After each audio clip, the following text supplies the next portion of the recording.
I'm so excited to have you. I'm shy, so don't judge me. You're my first person guest ever. I have the most listens on Spotify, so not everyone's gonna watch. Which is good. I I'm listen not to a you on videographer. Spotify. That makes me feel better because visually, I'd say I'm a little nervous.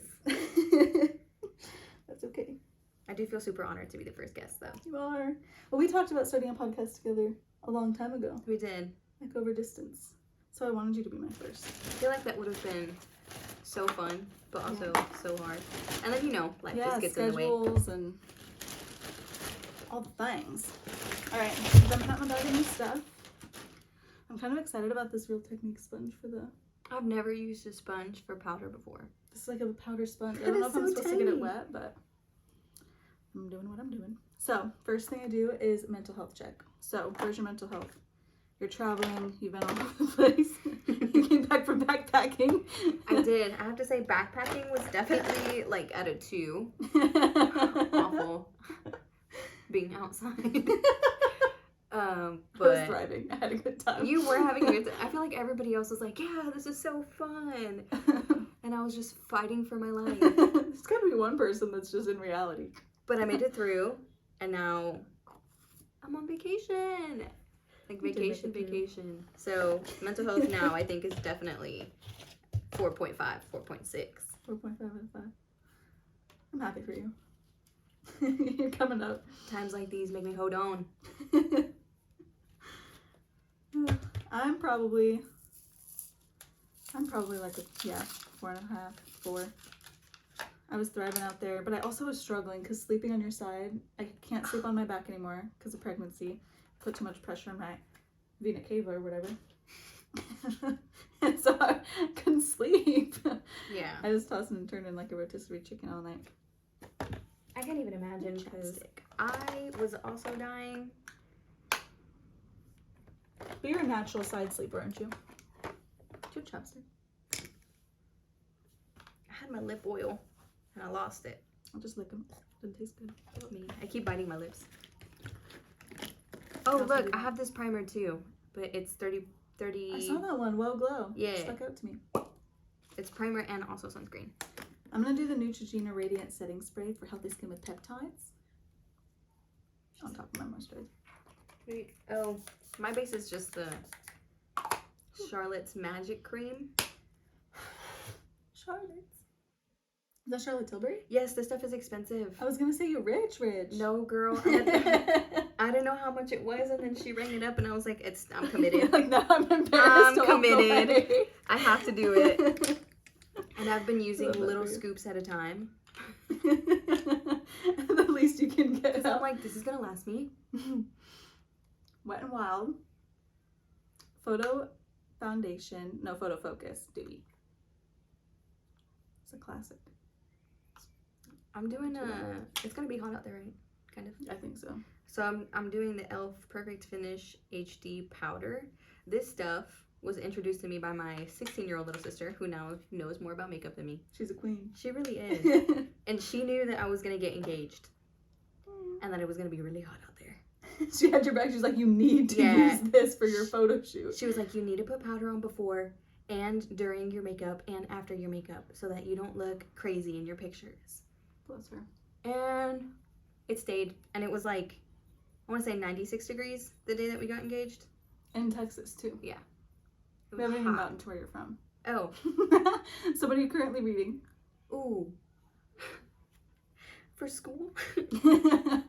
I'm a teacher. What are your classes reading right now? They just finished reading Beowulf. Oh. And it was really, last year my students hated it. So this year I kind of turned up the dramatics. We were listening to music that was on theme. I was reading in voices. I wish I could read. I look like a ghost. I changed the lighting That's in the so room. funny. So they're reading that, but for fun. What kind of, so I've never read that book. So what, like, It's more fantasy. of So, what? Beowulf? yeah. Wolf? So he like kills this monster, and then the monster's mom, and then he goes to go fight a dragon, and then the dragon like ultimately kills him. But it's very much like How do you fantasy. read fantasy in high school? It's, I think, the oldest piece of literature in English ever written. Yeah. So when you say that to students, they automatically check out. They're like, oh, this is old. I don't want to read it. Me. Like, it's old? Yeah, that's crazy. But, I mean, they were really into it. I think the gore aspect of it is what kept a lot of them like, oh, I want to keep reading. Because he beheads 2 of the monsters. Oh, damn. Oh. Sorry about that sound. It's the Maybelline Magic Eraser. That stuff used to save my life.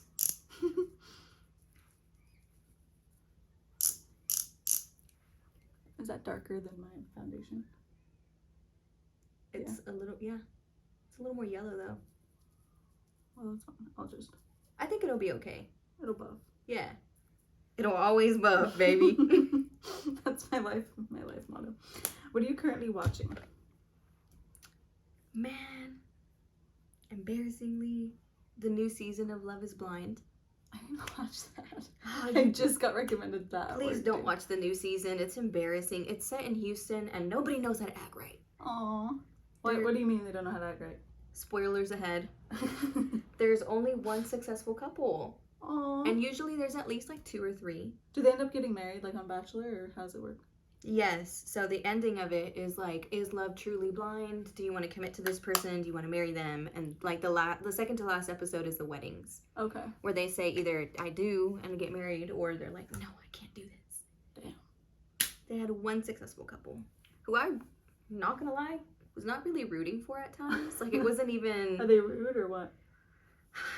There's just one girl. This little mini Real Technique sponge takes a lot of work. Like, I think I'm just gonna do the big one the whole time because it takes so much more pats.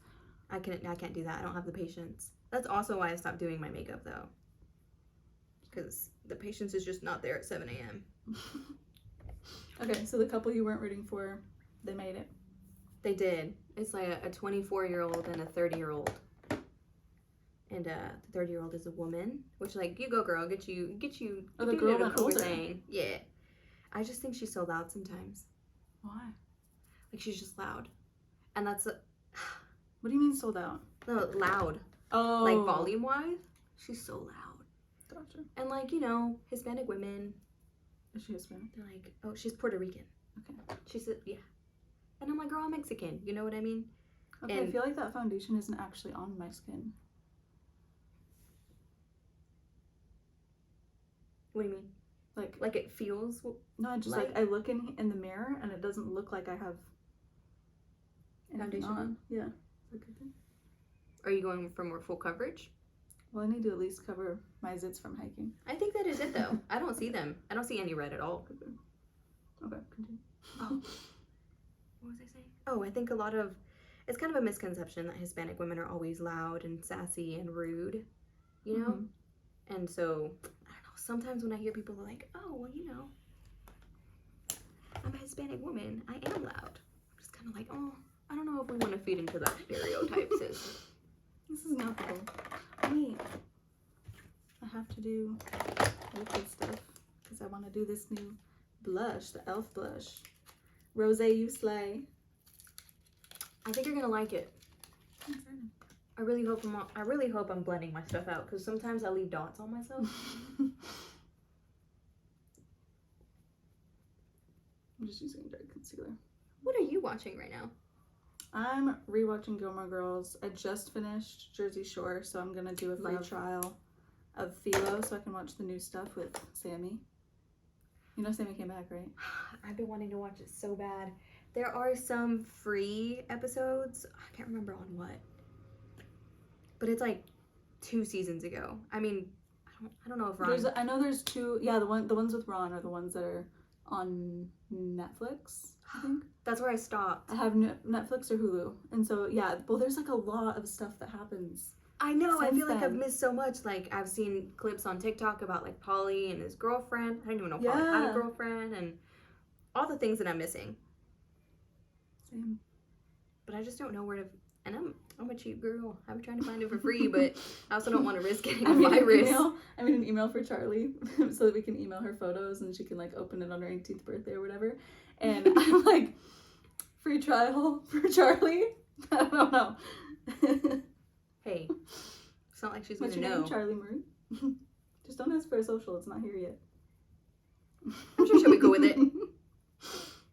If she's anything like her father, she'll be like, "Why are you watching this?" When she gets older, she's gonna be like, "Oh my god, I love Jersey Shore." Yeah. Finally. I don't know how to do this liquid blush. Oh, with those, I kind of did like dots and then blended it out with my, what is this called? My beauty blender. Not me super Is that too behind. much? I'm still on my foundation. We're Well, about also- to figure it out. I don't. It's not even on my face. We're buffing it If you're out. watching, yeah, it's gonna have to buff. It doesn't have an option. It'll always buff. I have some powder on here too, which I know I'm this not is a watching problematic YouTuber, but I used to watch a lot of Jeffree Star, Oh, I love him. and from there I learned that if ever in doubt, just put powder on your face to calm everything down. Blend it out.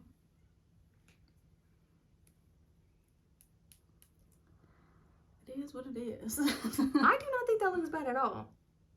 I think I started off just hot and heavy and excited. Too many dots. I think I did like 16 dots between the two sides. If it makes you feel better, I've had this for like a month, and I always do either too much or not enough. I don't. Oh, you're doing the same one with the contour stick. Yeah, I haven't found my balance with it yet though. You see how there's so much Yeah, you liquid squeeze it. around the bottom, but then you put it on your face and there's nothing on there. It's pretty. Oh, it's okay. It's around my forehead. Okay, so we're watching. So let's tell a story of how we met. Oh Like my the god, first time that was, ever. Do you remember the first time we ever met? I remember half of it. Were you drunk or were you mad? Oh my god, that was a mess with the peanut M&Ms. No, the first time we met was at the ball. We were at the same table. I don't want this video. So, for what I remember, the earliest You probably was have a better memory than me. so we were going to the military ball. You flew in from Texas, Right. and I didn't know you, but Chris said you're gonna meet two girls, and it was you and Madison. And It's so crazy.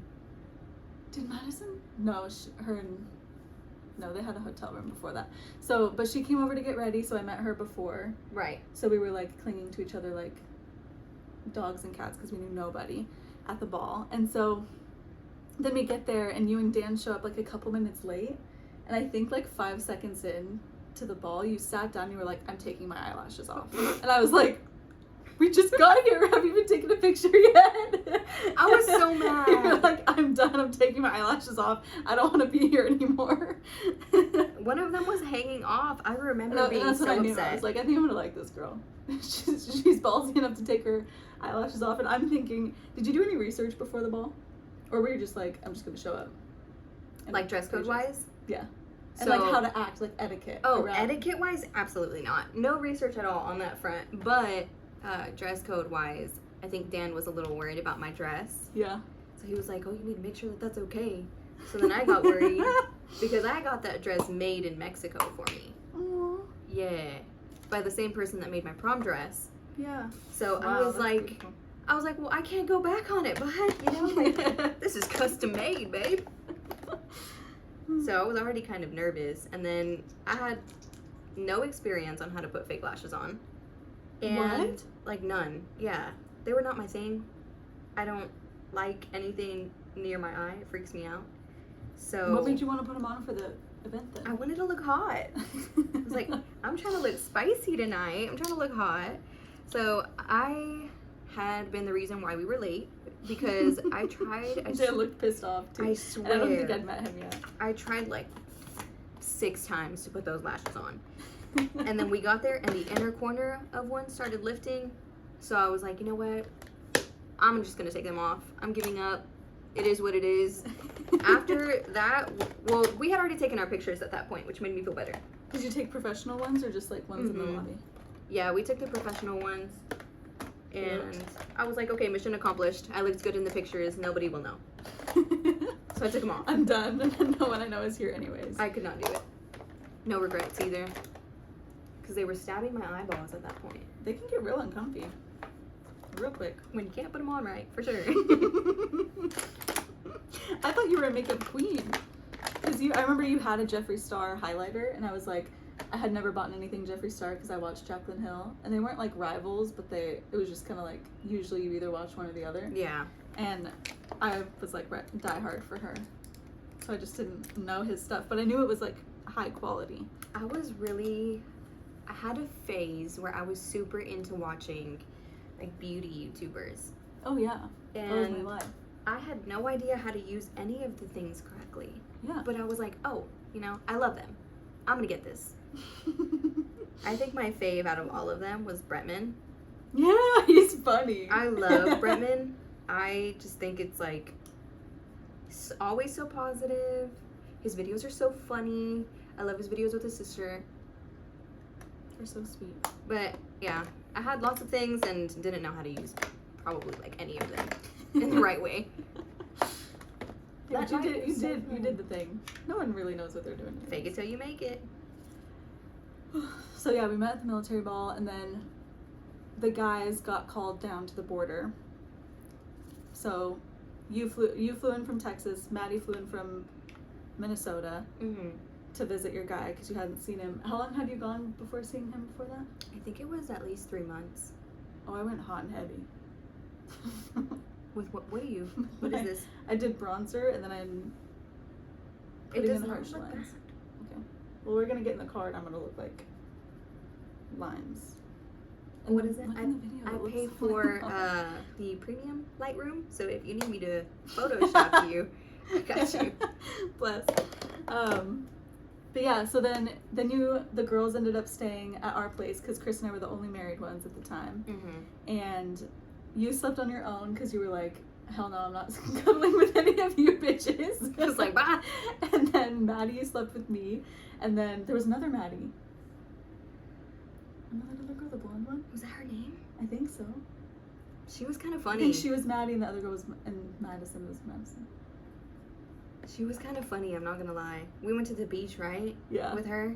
We got Sonic and sat at the beach and cried because we were so sad because it was supposed to be times where we met other girlfriends and had a good time together, and it ended up being just a shit show because they left literally the day after the ball. I remember feeling so devastated. I was so upset You because were the most upset of everyone. I think Madison was excited to hang out.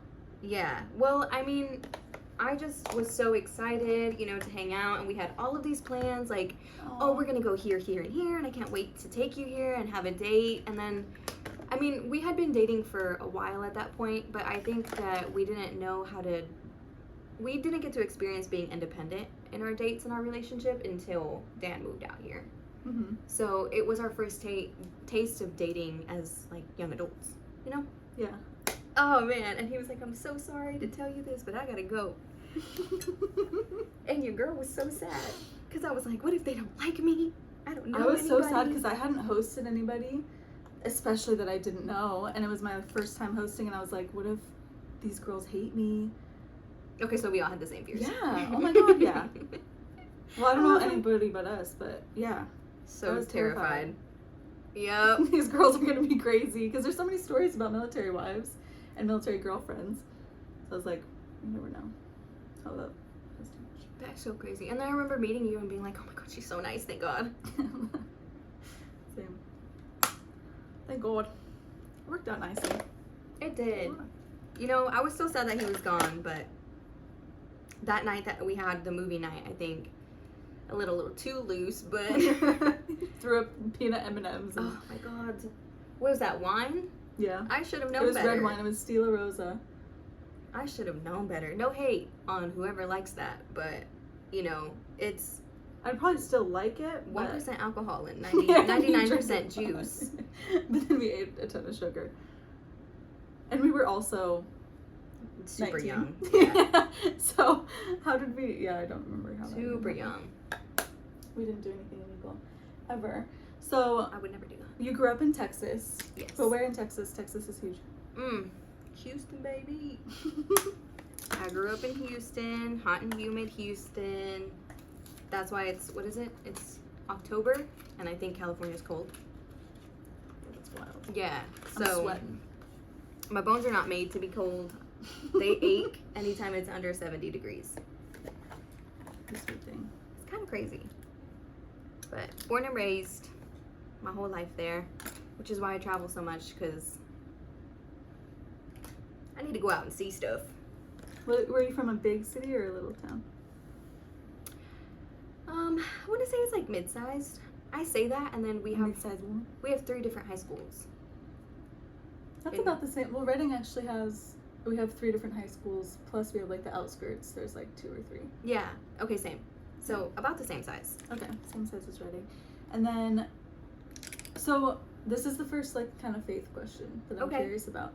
So when you were growing up, did you see God in any of the people that you were? Because you were from Texas and you were raised Christian, or Right. Catholic.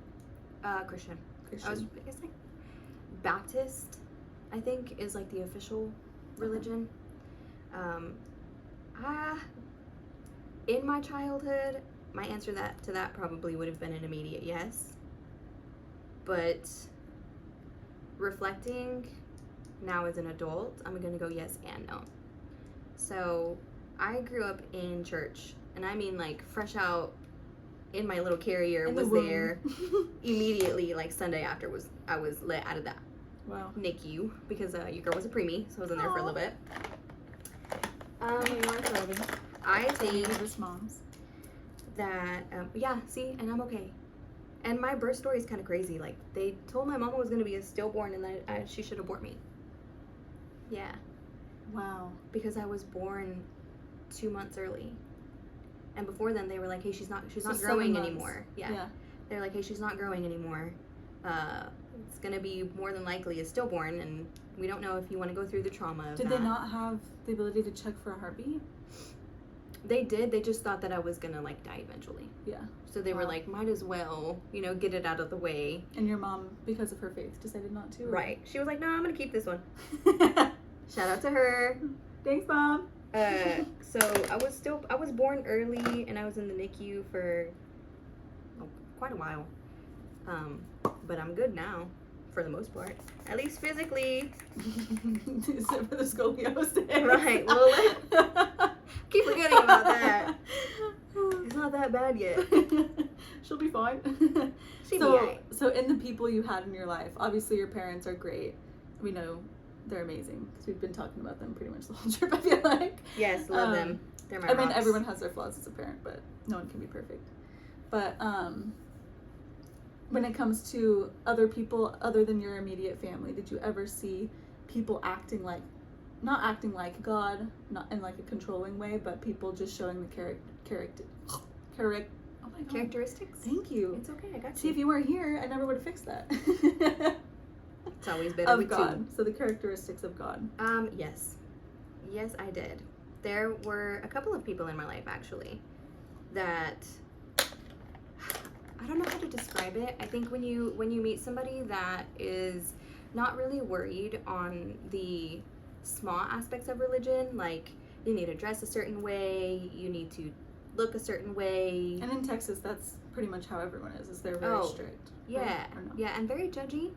Mhm. So, I mean, that part of going to church was tough. But then you meet people that are just like genuinely warm-hearted and kind and happy to see you all the time. And it's like, oh, you're actually living the way that You're I reading picture about. somebody truly in love for God looking like. Which to me, it's not based on how you dress or how you show up to church or how often you go or how much you tithe. I think it's more on how you love everybody around you, Yeah. even through their trials. Yeah. And I definitely did see those people when I was younger, and I think those people are the reason why I still hold on to pieces of my faith. Can you give me an example of something they did that, like, you were like, wow, that's like what we read at church? That you were like, they're actually doing that instead of all these people who are, says not to judge and you're judging. Says not to do this and you're doing it. I think the most immediate thing that comes to my head is, so I went to a church that started off really traditional. Mm-hmm. So making sure that you look really nice every time you go to church, showing up on time, staying afterwards to, you know, talk to your community. And the biggest thing for me, especially when I was little, was seeing how the people that showed up not dressed like quote unquote correctly, or people that were actually, you could tell they were battling things, how they were treated. Because I feel like that's when you could see the most immediate difference. And somebody that is just purely like, I'm gonna love you no matter what, and somebody that just looks at you like, why did you show up to church like that? Yeah. You know? I think that was the biggest indicator for me about who genuinely like loves with an open heart. But I mean, as a child, it also made me hyper aware of making sure I looked right, because I wasn't ready to be on the other side of that judgment, you know? Yeah. And I was always more worried about my parents receiving it than me, because my parents were, they cared. yeah, they did. Not gonna lie, they did. But it's because It was their community. when I was younger, they were a really big part of that community too. Like, they were in the leadership in the church, and I never wanted to be the reason why A conversation. yeah, they would be on any side that made them feel uncomfortable in a place that mattered so much to them. Yeah. You know? That'd be interesting to talk to them about that too. That's cool. I'm glad you had somebody in your life that you were able to like see a characteristic, because I feel like so much faith, like when doubt comes in, because I feel like doubt will always come, but when you actually are able to see somebody who's living it out, it gives like so much more belief that does make you hold on through that doubt. Because you shared with me your doubt that you've had, because you went to, what's the college? University of Houston. Yeah, University of Houston. And so you shared with me a while ago, like I'm learning these things about whether it's history or people or how people feel, and it's making me second guess everything that I grew up with. Right. I think that was a journey it was very hard for me to go through.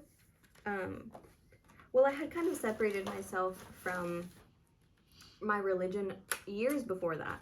So when I turned 18, I had just kind of had already distanced myself, because, I mean, I'm not going to give rose-colored glasses of it. When I was younger, there was a lot of adults in the church that were very angry. And there was a section of the church that was solely for kids. It was like the kids' church or whatever. Mm-hmm. And there were a lot of adults that would pull my hair when I was younger, or like grab me really hard on the arm and tell my parents that they were just doing that because I was behaving badly. Uh-huh. And so sitting back and reflecting on things like that, as an adult still seeing them every time that I went to church, it's kind of like, okay, let me take a step back, because actually as an adult I would never lay my hands on a child like that. So Pulling hair? Like, I'm what good. Are you, 5? As a grown man. A man? A Pulling a little grown girl's man. hair? He used to, yeah. You must have been doing some real messed up. You were acting a fool. I don't know why they would behave that way with me. I remember one time I was literally sitting there having a conversation with one of my friends, and we were so little, and he grabbed me by the arm and pulled me, and he was like, if you were my kid, I would beat you. If you were my dad, I would run away. And I remember sitting there like, 2 of your kids are in this classroom, you know? Like, that's so sad. Yeah. But also terrifying as a tiny child. So, reflecting on that kind of made me separate myself a bit from that church. And then, right after that, I started college. And I feel like a lot of your journey, or my journey of self-discovery came from that, because it was the first time that I got to take a step back and kind of ask myself, what is it that I believe? Mm-hmm. Not what is it that has been taught for me to believe my whole life. Yeah. And I had never kind of had that independent thinking before. So it did get really confusing for me, because I was intaking so much knowledge. Like philosophers, reading more into philosophy and realizing that some of the core beliefs that I had were not from the Bible. They were from philosophers that I was reading their books. Mm-hmm. That kind of shattered a whole bunch of things for me as well, because I'm like, well, Like what? Can What you is tell me? it that... Do you remember? I know might be like a deep memory. No, because that was like 2 or 3 years ago, and I Yeah. can't remember specifically what it was, but I remember talking to Dan, which is my boyfriend. And Husband. oh, whoa. It's just our second week out here, so it's been an adjustment. Well, I remember coming home from school and just like crying super hard. He was like, why are you crying? He was so confused because he had just picked me up from a philosophy class. Like, it's not supposed to be sad. And I was like, I'm just so confused because I swear my mom told me this was in the Bible. And like growing up, it was in the Bible, but it's not. And so... And you don't remember what it was? No, I can't remember what it was. But that's okay. I remember those moments just kind of being really challenging for me because it also kind of it altered my perception of what was I really taught growing up. Yeah. You know? And one of the things that I struggled with the most... And was it from the Bible, or was it your mom trying to protect you from something? Or Right. And like, I can't or even something remember... that she was taught that she didn't know. Yeah. Well, because my parents are also... They were immigrants, so I don't know if they really read the whole thing. I think at this point they have. They've done so many Bible studies that they've read the whole thing. Mm-hmm. But, I mean, there also was like a really... I listened to a podcast that only like 5% of Christians have read through the entire Bible. It's kind of long. Isn't that crazy? But if it's your But if it's what you're following, yeah. And it literally says, don't let anybody interpret this for you. Oh man, that is so crazy. And you know, I really believe that. And that's in the Bible. Read it yourself. It's in, I want to say Revelation, Revelation, but I don't remember exactly where. No, I definitely do believe that. I think it's Revelation. I'm not going to sit here and say I've read it. I've read parts of it. I haven't read the whole thing, though. Not going to lie. I did one time. Because I heard that and I was like, oh my God. If I'm going to base my whole faith on this, I need to understand it and I need to... know what you're... Not that I need to believe it, but I just need to have knowledge on my faith because I respect you a lot for that. I feel like I'm going to... I feel like a lot of people don't commit as they should. You know what I mean? Like if you're gonna... If it's something that you're gonna wholeheartedly believe in, I think you should know what you're believing in. So I really do respect you for that. A lot of people don't take that extra step to actually consume the knowledge of what it is that they're basing their life on. Yeah. Well, it's because typically it's either one, you experience something at church that brings you to, well, it's so many different things, but it's one, you grew up in the church and you're told, go tell your family that you believe in Jesus, and then you go and tell them and you don't realize what you just said, and now you have this faith that you don't understand or haven't studied to actually deepen the faith, and that's where like the prodigal son comes out. It kind of reminds me of like the telephone game. Yeah. Like at some point something is going to get skewed if you don't like, know what you're actually coming to, like, i.e. vagina. Yeah. The delivery could definitely get messed up. So cool. So another one I wanted to ask you was, what was the biggest turn of events in your life? Ooh. And feel free to take a minute. When I graduated college, I thought I was going to do something. I thought I was going to be a lawyer. I really did. It's like, I'm going to go back to law school. Well, I'm going to take a gap year and bartend. I'm going to go back to law school, and I'm going to make so much money and just be so successful. And then I actually graduated, and I realized I would really find no joy in pursuing that. Yeah. I've always wanted to ask you, because I met you and you were like, I'm going to be a lawyer. Right. And then I remember like hearing that you weren't, or you told me that you weren't. And I was like, what? That was also a really big challenge for me character-wise, because I realized I had been placing so much of how I valued myself on what my potential career was going to be and how much money I was going to be making. Yeah. That when I realized that... Well, and it's a really great answer. Like we were just talking earlier about when you're 18 and everyone's asking you what you're going to do, it's one that will make you really proud and make other people really proud. So you have your identity in it. And I feel like a lot of people's basis for that is how much money am I going to be making? For sure.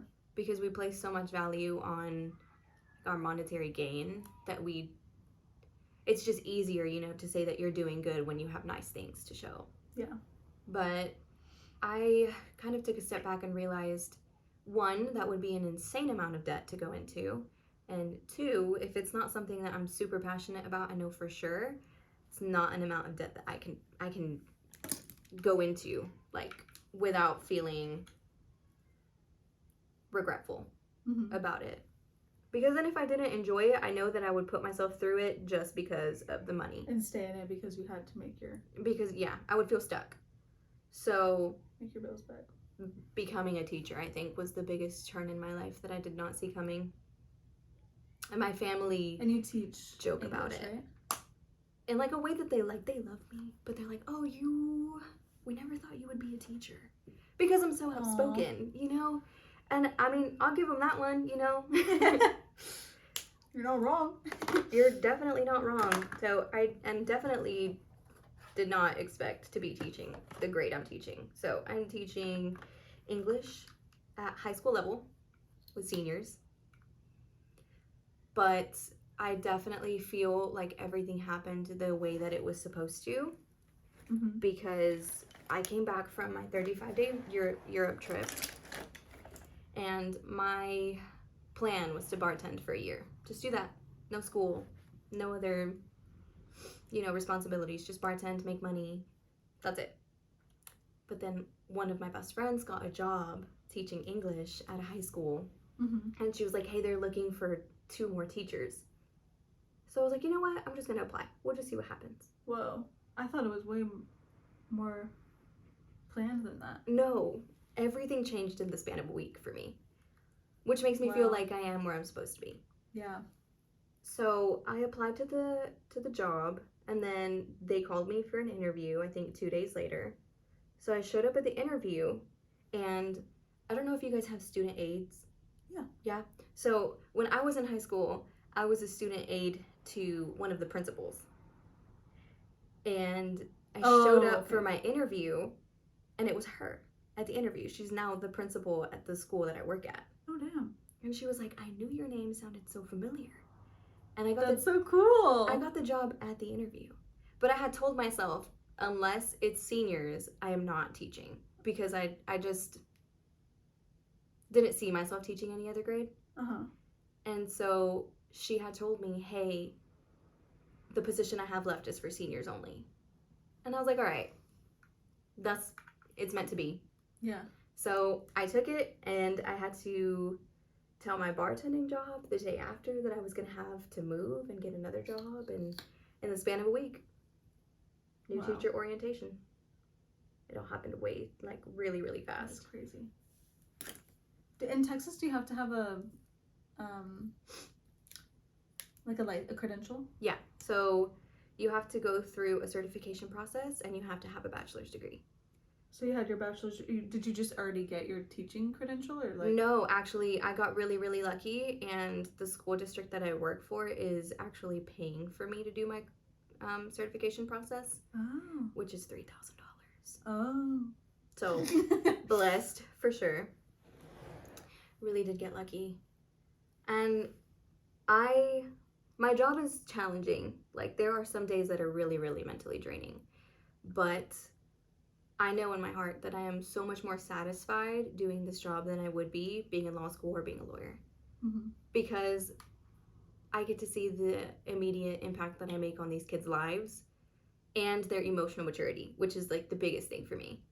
Is throughout the year? Yes, like teaching students that it's okay to have feelings. Because so many of them don't know. Like, I had one of the biggest things that impacted me last year was one student who was really quiet, and I respect that. Not everybody likes talking.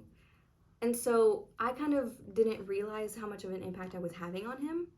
And then one day he came in and he was just off. Like, I could feel it. So I went up to him and I was like, hey, are you okay? He was like, yeah, I'm good. And I was like, okay, well, I feel like you're not. And if you don't want to talk about it, you don't have to let me know. You can just get up and go to the bathroom if you need to take a break from being in here. Yeah. And he was like, thank you. And he got up halfway through the class and he left. And I was like, okay, somebody needed a break. That's cool. I'm not going to ask him any questions, because he was more reserved. I knew he would be uncomfortable with it. Mm-hmm. So we didn't talk about it that day. And then he came in the next day, and he came up to me and he was like, hey, I just want to say thank you for, giving me space yesterday. And I was like, yeah, of course. And, you don't need to tell me what was happening. Yeah. His grandpa had died, and he had just found out. And he was like, I just don't know how to be sad around people. So I didn't know. No one does. Like, what to do. Because no one knows how to be there for a sad person. And I was like, look, it's okay, you know, and you don't have to apologize for being sad ever. Yeah. Just know that your space is respected, and you don't have to grieve in front of everybody if you don't want to. And I had a picture of my grandpa in my classroom, and I pointed it at it, and I lost my grandpa like years ago. He made 18 years this year. But I told him, I was like, I lost my grandpa when I was tiny, and there are still times when like the wave of grief comes back. And I told him the healing process is not linear. There are days, maybe a month from now, that you're going to be sad, and if that's the if that's the case for you, you can always take space. But they're so used to I'm fine, that they don't allow themselves the space to be sad or angry. And then when they are sad or angry, I think everyone thinks that grief is linear, and that grief is you get over it and you stop talking about it, and there's just no loss in life that you just get over. Right. Like, even like the thoughts, we were talking about this a while back on this trip so far, just like when you were a kid, you thought you would get married at 22 and have your job and career, and all these things would happen in this way, and the imaginary timeline that we create when we're a kid from movies that aren't realistic or that we just didn't know that, like, you know, that cast of Friends was 30, like we thought they were like 20 or something, I don't know, but like you think that that's going to be your life. And I think it's so important to realize that it's okay to grieve even those situations that you didn't like, that you had imagined for yourself that didn't happen, because everyone always holds on to like a sadness, right, a grief of that. And then not to mention people, like when people pass, it's not like that's just something you don't just get over that. Yeah. And I think about my aunt all the time. There's a part of you that's honoring their memory and doing that. And I saw, this is totally a chronically online thing, but I saw something that was like, grief is just love that has nowhere to go. And it's like, that's so true. You know, you love that person, you're gonna mourn for them in the small aspects of life that sometimes hit you out of nowhere, you know? And that's why I enjoy so much being a teacher, because I feel like they don't know how to process those emotions. Like, to them, it's, well, I'm having a bad day and I'm angry, don't talk to me because then I'm gonna be mean to you. Yeah. And so it's a lot of, you can feel that anger and not be mean to everybody around you. It's okay to say, hey, I'm just really angry and I need some space. Yeah. And communicating that is so much better than just inflicting pain on everybody around you because you want everybody to be just as angry as you are. Yeah. And yeah, so I teach English, but really I teach emotional maturity to a lot of them, because at this point, you know, they're seniors, they're about to join like the adult world. Yeah. And so I want to make sure that I'm putting kids out there that know how to deal with those emotions. Is that the Rare Beauty mascara? Yes, it's bomb. It does take a while to build up. But it's great. I'm so proud of you for giving space to those kids, because you don't teach in a high income area, right? No, I don't. So you're teaching kids that haven't experienced the finer things in life, but experience, you know, deep love and deep dependency on, or deep independency. That's what breaks my heart most. The kids that don't have the kids that at the end of the year are like, I wish you were my mom.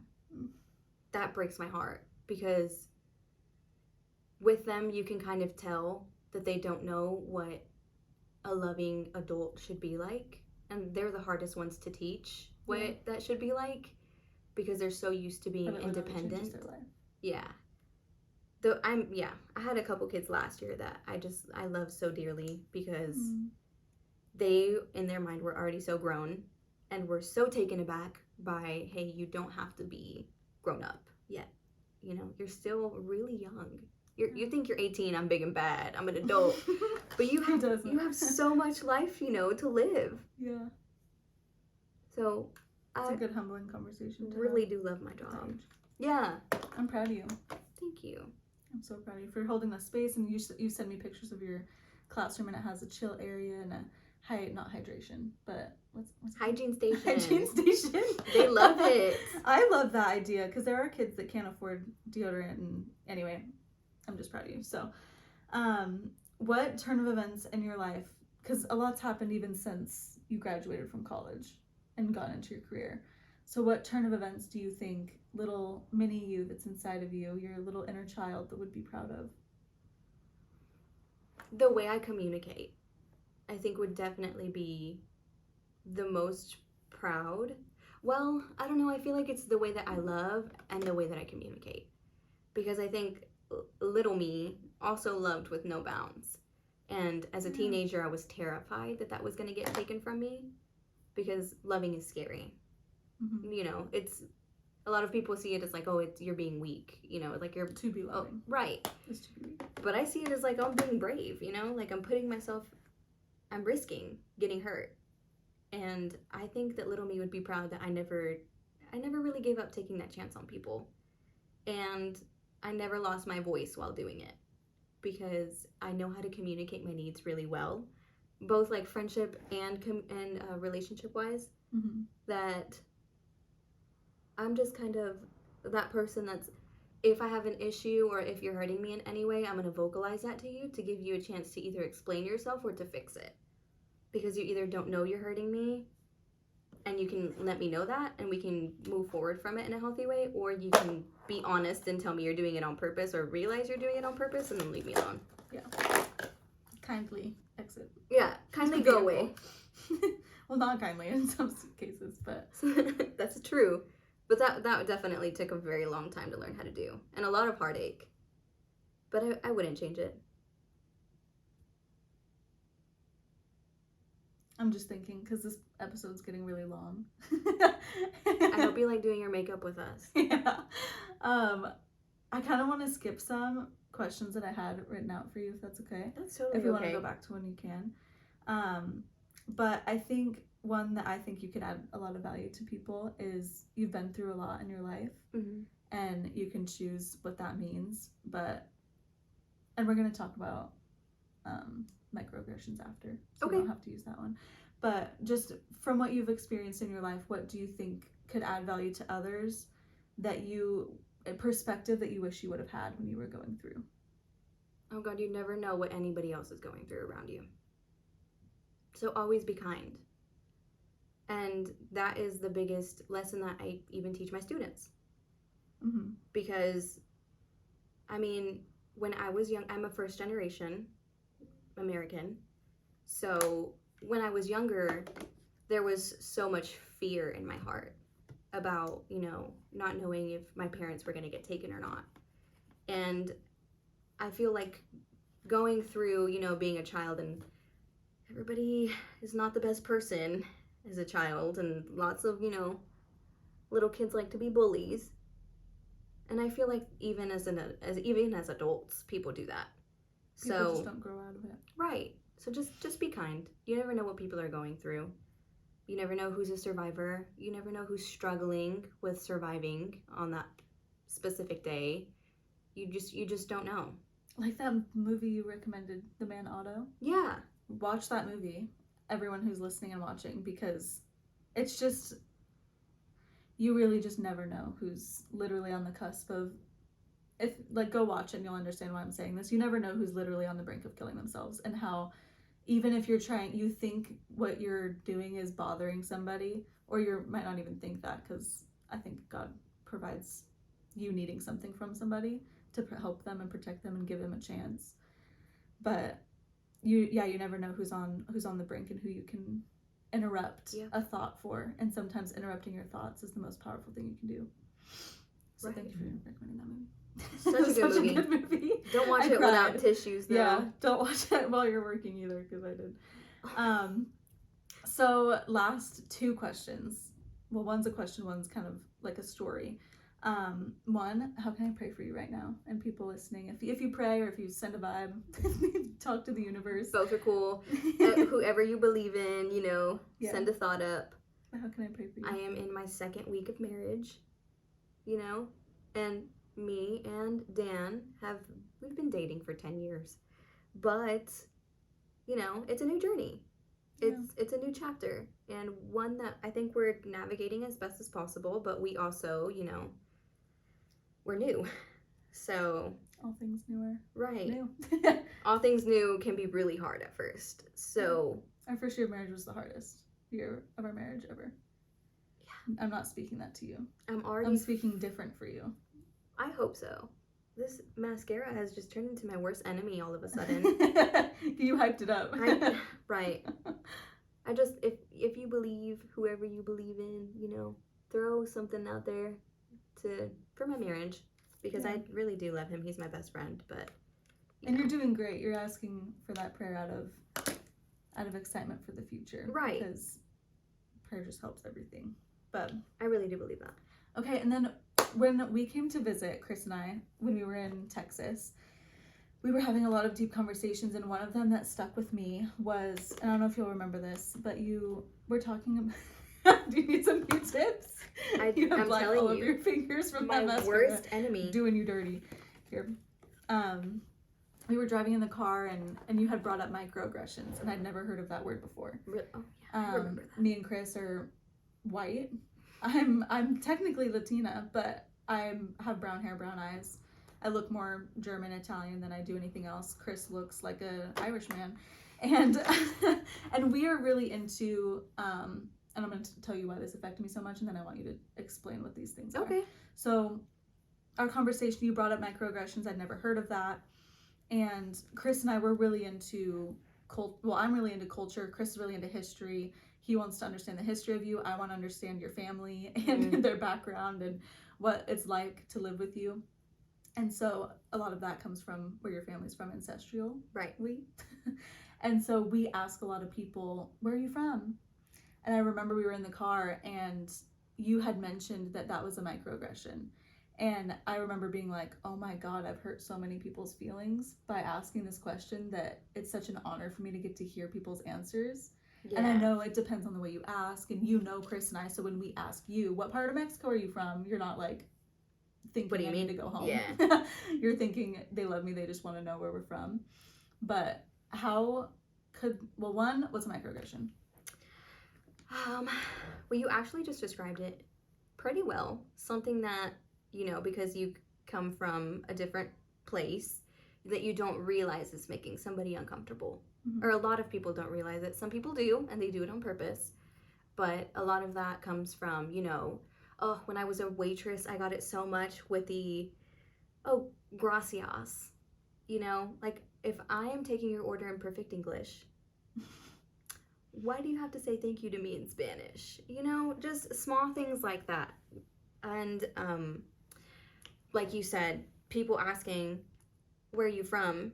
And answering, oh, Houston. Okay, but where are you really from? Yeah. Texas. No, but where are your parents from? Where are you really from? You know? It's just, what do you mean? You know? Yeah. And feeling like my first two answers are not valid. Like, oh, you can't be from Texas. You can't be just from Houston. Your family has to have come from elsewhere.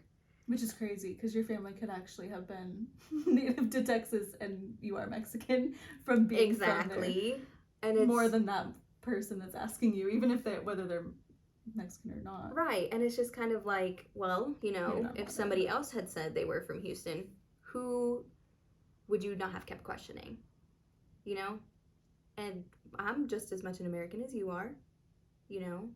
Yeah. So just things like that just kind of make you feel like, oh, well, where do you really belong? That I think it's that's what you hear is, where do you really belong, rather than what we're asking is. Right. Because those also can kind of turn into like, well, go back where you came from. Yeah. You know? And I also do think it's really circumstantial. Like with you guys, we love you and we're close to you, and we don't see that. We ask it to more than just you. So you saying that to us. Yeah. Taught us so much. I'm glad we had that conversation. Well, we were trying to figure out, like, well, then how do we ask in such a respectful way? I think it's I want to learn about you, and not I'm questioning your ability to belong next to me. I think that comes with gauging where in the relationship you are. Because if it's a random person you don't know, I think there are things that you should get to know before you get to know that part of them. Mm-hmm. You know, like, oh, where are you from? And then accepting that first answer that they give you. And then maybe if your relationship or your friendship progresses further, see, that's where most of the time it feels like a microaggression if I don't know you. Yeah. And you keep asking. But if we're friends, you know, especially if as we progress in our friendship and you genuinely want to get to know me on a deeper level, then it's like, okay, I feel safe enough, you Yeah. know, to talk about my family, to talk about where I'm from. And I think a lot of people also, that question sparks a place of just anxiety and fear, because it's like, well, if I have family that's not from here, I don't want you to know that, because then that's potentially dangerous for them, Mm-hmm. you know? Yeah. So it really just depends on what level of connection you are in with that friendship or that relationship, and then realizing that that could be a place that leads to, you know, feeling danger or anxiety for other people. Mm-hmm. Yeah. And then I remember in that conversation, that was just one you like said off the cuff as an example of a microaggression. Right. But could you give me like examples of more? Because I know that's just the one that I was like, oh my God, I'm so guilty. I need to make sure I don't do this again, or that if I ever ask this question, that it's in a respectful time, way, and manner. Mm-hmm. But there are a lot of nonverbals. Mm-hmm. A lot of nonverbals, like walking by and locking your doors. Like you lock your doors when you see a certain person, or clutching your purse when you're around certain people. A lot of it is staring, you know, looking at a person too long, making them feel like they don't belong somewhere. Oh, at Walmart, Mm-hmm. getting your receipt checked or your bags checked, or people walking by you, you know, when it's like they've let 5 other people go by. Things like that, that just kind of, I feel like as minorities, we're already hyper aware when we don't belong somewhere. And so those small, like, nonverbal cues can just make it even worse. Yeah. Like, oh, I'm getting stared at right now. I feel that a lot in the Walmart that we have that is in an area where it's like not many minorities live there. Mm-hmm. And you can, oh, I hate it. When you walk in, there's just like up and down stairs, you know, immediately like, okay, guys, I'm already nervous about being here. You know, you don't have to stare at me like that. It's fine. So just things like that you do nonverbally that maybe you don't notice that you're doing. Like Dan stares at people a lot, but he doesn't realize that he's doing it to them. So I always have to be like, hey, you're looking too long. And he doesn't. I remember I was in high school and there was this girl, I idolized her in Reading, and she was like, I was a freshman in high school, she was a senior, and she was wearing like all this Brandy Melville, like, you know, the high-waisted skirt with the black crop top. Yeah. She was wearing that, and I was looking at her, and she wasn't a minority. We actually look very same color-wise and everything. So it wasn't a microaggression, but I stared too long the same way Dan does. And she looked at me, she was like, do you have a problem? Do you have a staring problem? And I was like, I think you're beautiful. I think I do. And I like ran away because I was a freshman in high school and she was like a beautiful senior. And I was like, oh. That would have made me think. I would have thought about that for the rest of the day. It's 7 years later. I'm still thinking about it. I'm still here. It's probably more than 7 years. No, and he doesn't mean it in any kind of way either. Most of the time he doesn't notice he's doing it. She probably didn't even mean it in a mean way either. She was probably just like, why is this girl staring at me? She's making me feel uncomfortable and feel like I have something wrong with me. But I was really just thinking like, you're so beautiful. Yeah, and I feel like most of the time people, or I like to think people don't realize that they're doing it. You know? So just being more aware of yourself, especially in those situations. Yeah. I think it would go a long way for a lot of people. Definitely. Were there any other verbal ones that you can think of? I know this is like off the cuff. But any other verbal ones that, because that one really just impacted me. And maybe there's other people listening that might hear one and they'll be like, oh my gosh, I do that unintentionally and maybe I should watch myself. I think the ones that irk me the most are the gracias and the hola and the, oh, baby, I speak perfect English, you know? Like, I'm an English teacher. Hold on. A lot of people use words that they shouldn't, and I think we've come a long way in, you know, people knowing it's not socially acceptable to use the N-word, and it's racist, you shouldn't be saying it. Mm-hmm. But there are also a lot of kind of prejudices in the way that you talk about people, I think really matters. And I think a lot of people think, oh, I shouldn't say it in public, but in reality, change starts at home. So if it's something that you're comfortable saying in private behind closed doors, whether you mean to do it on purpose or not, that also seeps into the way that you behave in public. Yeah. So if you truly believe something behind closed doors, you can't fully hide that in the way that you treat people. And I think if you want to make a big difference, it starts at home. And it starts with not using those words at home and not speaking about people that way at home. Because who you are in private, I think, says more about you than who you are when you're putting on a mask in front of people. Yeah. Yeah. Thank you for sharing those. Yeah, of course. I appreciate it. And that helped me a lot, just in reflection and being the best person. And I think it all comes down to wanting to make people feel loved. And I think at everyone's core and soul, yes, we care about ourselves. We care about, you know, getting our bag or life and surviving and going through what we're going through. But I also think people at their heart want to make people feel loved. And I think if people just knew that it'd be better. Right. So thank you. Of course. Do you want to use the setting spray? Yes. The Neutrogena Radiant Healthy Skin. With I peptides. don't know if I've felt anything different. But I also am using like literally every new product on my face. I'm so upset that mascara really played me on my left eyeball like that. You want to? This is it would give you too much, I think. Right. I feel like the more I put on, the worse it gets. We're just gonna accept it for today. Okay, it is what it is. You gotta stop fighting at a certain point. Okay, last question. Obviously this, if you've been watching us use a bunch of products, but what's some items that you've been really liking? Ooh, some items.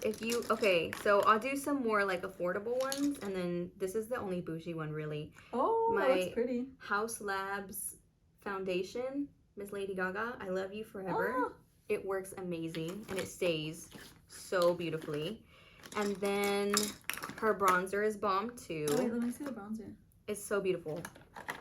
Oh, but I have to say, yeah, she did great. I have to say, affordable makeup wise, this is my Milani blush in Romantic Rose that I've had for too long. It's probably expired, but it works great. Makeup doesn't really expire, it's a scam. And my Fit Me concealer will never fail. Old Ever. classic.